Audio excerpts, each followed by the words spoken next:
Today I'm going to show you how to change a screw-in watch buckle. Now what you'll need is a soft surface to work on, like this case cushion, and a screwdriver of the correct size. If you have a standard watch buckle that's not screw-in like this one, we do have other tutorials on the channel that will show you exactly how to change that. I'll put a link to them on the screen and in the description. The first thing you want to do is check your screwdriver size. It should just about fit in the hole without scratching the outside of the buckle. When you've got the right size, simply start unscrewing counterclockwise. Be careful not to slip and scratch the buckle when you're doing this.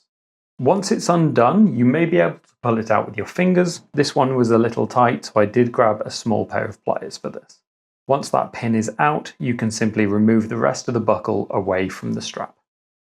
And then you have your strap without a buckle, and it's time to fit your new buckle. Start by taking this strap apart. You should be able to undo it with your fingers and simply take it into the three pieces.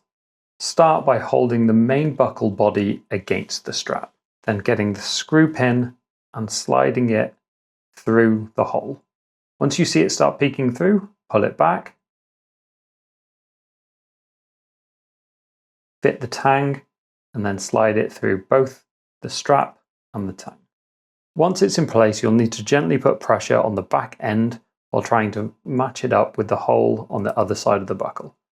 Next, it's time to gently screw up this strap.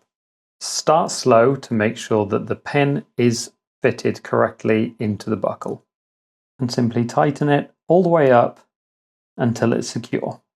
So there you have it, you've changed your buckle and it's ready to go. It's an easy job once you know how. If you want to check out our other watch tutorial videos, I'll put a link on the screen. Please subscribe to the channel, it really helps us out. Thanks for watching. I'll see you next time.